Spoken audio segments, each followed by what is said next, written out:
ano kanina. Tapos parang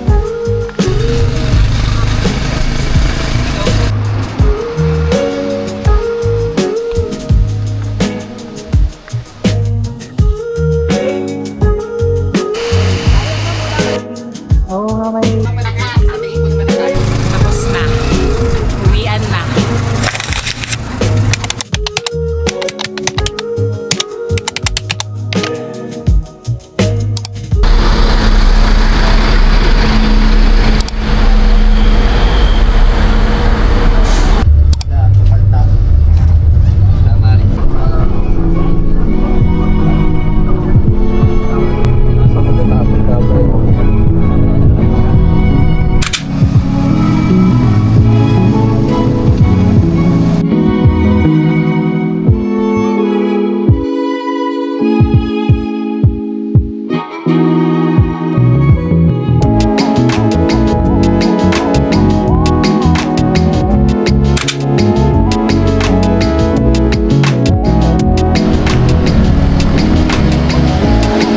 we're here now. Matulugan Falls. Actually, hindi pa dito.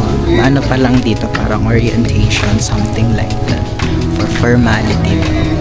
So excited. Grabe yung journey natin papunta here. Anong oras na? Mga 2:15 na.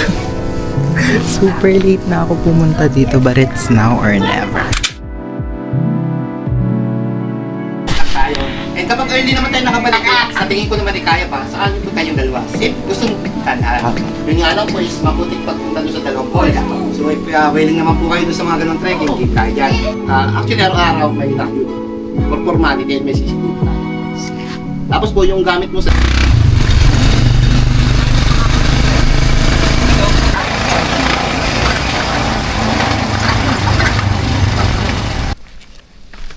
Come here.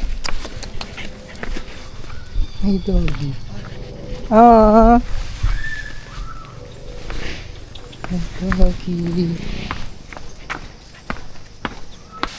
Game po. Game yan. 1, 2, 3. Isa pa. Okay, game. 1, 1, 2, 3. Oh my God. Sobrang tarik.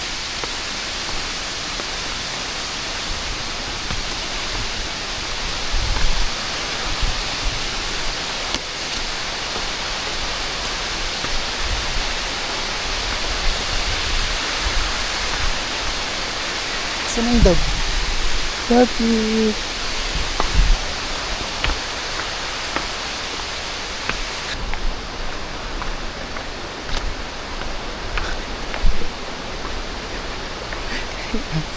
Hindi po kayo in-edit. Maganda talaga.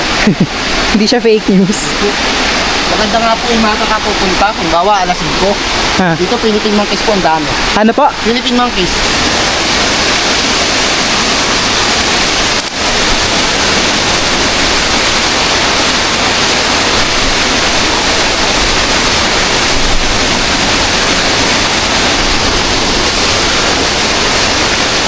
Are you seeing this? Oh my fucking God!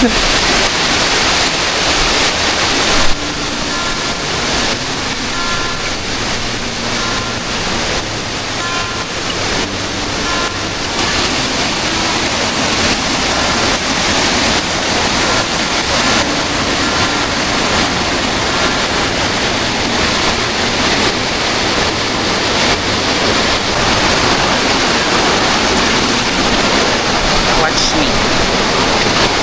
Charot. Eme lang. Oh my God, dude.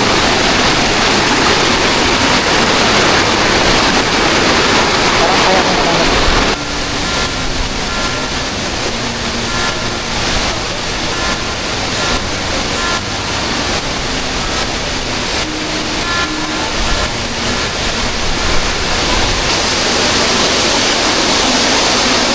Oh, baba po na konti. Oh, baba na konti. Baba. Yan.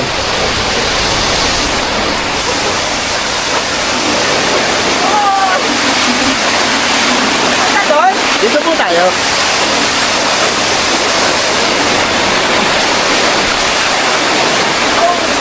Dadaan po. po tayo. Yan, may mga butas pong ganyan ha. 12 feet. Oh, malalim. Tatawid tayo. Kaya to? Opo, kaya mo po yan. Hop, balas lang. Gandaan lang. Gandaan. Yan. O, di ba kaya mo po? Hop. O, di ba? Ganda is tuloy. Yan. Sige po, punta ka na dyan. Hop. Okay, okay. Akin. Yun, buo yung pool. Wait lang. Yun. Yan.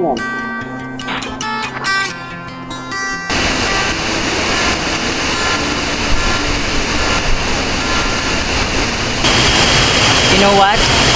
Don't be afraid to try things on your own. Because while you're discovering your way to your destination, you will also discover a lot of things about yourself. It's about conquering your fears, doing the things that you love the most. It doesn't matter if wala kang kasamang pumunta. As long as you show up, you do it, and you conquer it. That's the beauty of traveling solo. Let's go! Tapos na. Uwian na.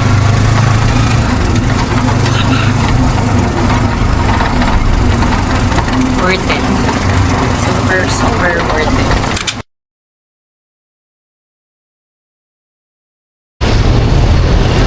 So we're back here at Santa Cruz and I'm walking right now kasi nga napaaga ako ng paro dun sa jeep na sinakyan ko from Lucia. Although malapit naman na tayo dun sa terminal ng HR para pabalik ng Manila. Ayan na siya. Tada!